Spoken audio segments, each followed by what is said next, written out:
That was the fourth one, Caught Up in a Mirror too. Yep. You, now, I saw that in the editing stages. Do you remember that? Like, you were Yep. editing it, I think it was like 6 or 7 at night, one of the nights, and I walked by and said, hey, what are you doing? We had like a 20-minute conversation over the piece while you're editing. Probably the phone rap. That, I think, and I hate to say favorites, but I think that was one of my favorites I've seen. Okay. Yeah. The other one being the fish one. Yeah. Don't want to call it the fish one. River Couturier. Right, the river one. So, I really don't know what to say on this one. It was well done.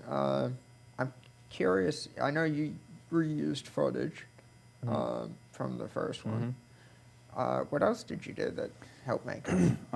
Well, I shot a few images and created a matrix over the screen. And like I said, if you notice, it's really subtle, but somehow an underlying image emerges out of the matrix.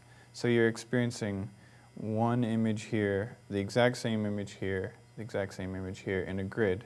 But if you watch it, when it's sped up really fast, you'll see that some sort of information is being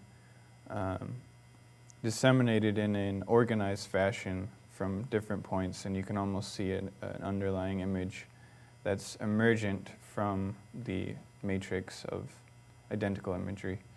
And there are a lot of things that I think I'm leaning towards.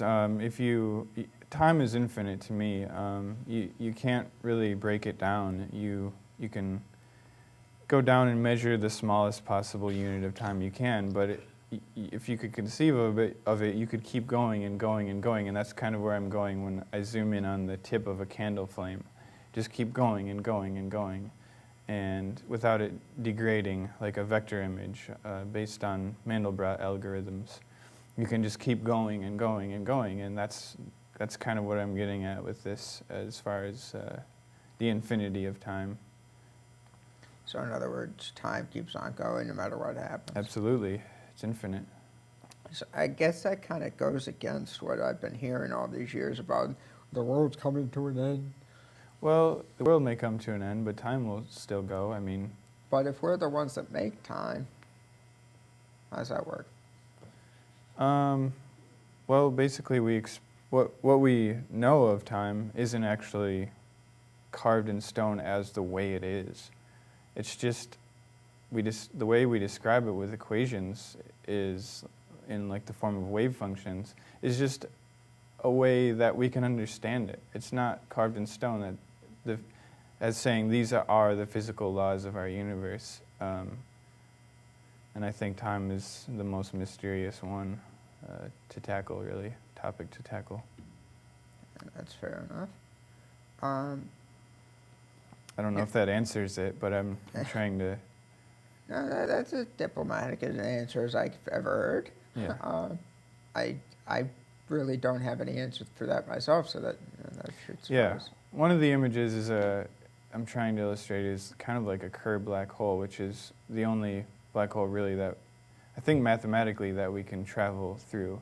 And when you travel through it, you enter into an alternate universe. And if you hit it at the right angle, you're not completely destroyed by the gravity. And they just might discover, CERN, the Hadron Collider in Geneva, might discover Kerr black holes on a miniature scale, which is pretty interesting. If you hear anything about that, please let me know. Well, they'll evaporate and they'll release certain waves, but it won't be a super threat. So until they, for that. and then they'll hopefully learn how to harness them, and then we'll be on our way to time traveling. Yeah, and that was another point that you had said while we were watching that, that there was, you tried to create an image for a time travel, and that was that kind of tunnel-esque Yeah, thing with the light at the end of it. my favorite image, I think, of all of the pieces I've created. I think it describes to me what a visual experience of traveling through time might be. It's one of the most subtle and I think poignant, beautiful images I was able to come up with. There are hundreds of images within that little split-second montage.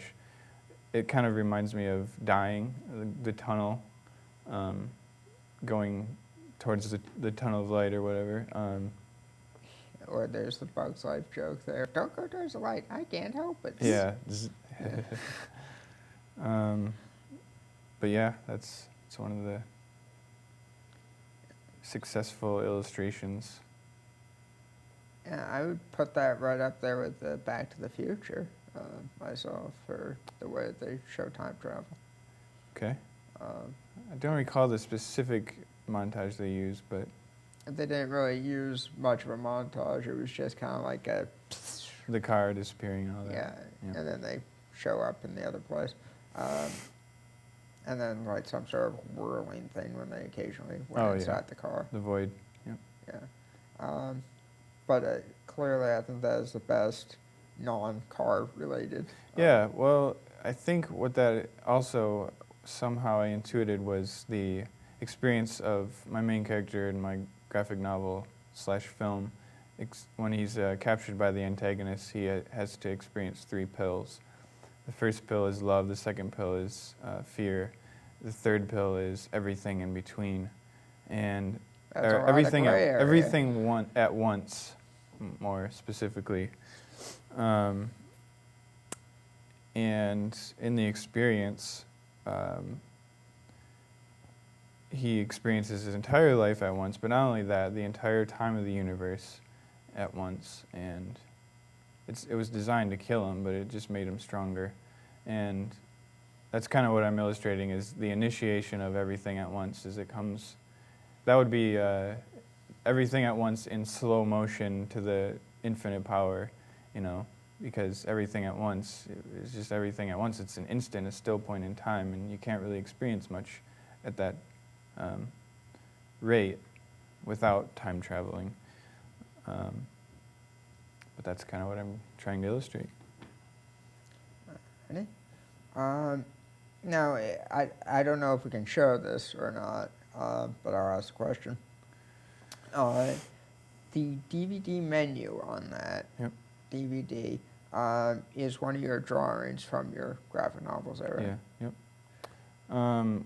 Aside from all the windows, which link you to the actual pieces. Yeah, that's kind of DVD. Take those away and you have the image, which in that particular rendering I believe is unfinished. It's called The Figure in the Mist, the initiation into the underworld. Okay. And that's kind of... if I recall, at that stage, you were pretty close to finishing that image anyhow. It's finished now. Class. Yeah. It just has the figure in the mist, the spirit, in this kind of like a, so to speak, a quaking bog of fog. But you enter through a portal, which is the painting around, the borders around, the 3 borders around, indicating you're in the 3rd realm, the collective unconscious. Okay. Well, we'll have to have you come back to do that.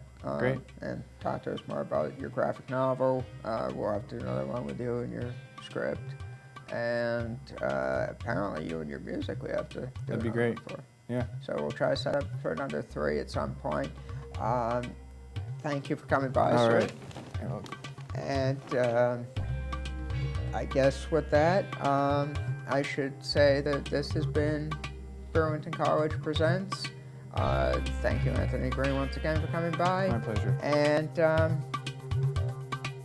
that's it for now. We'll see you next reel.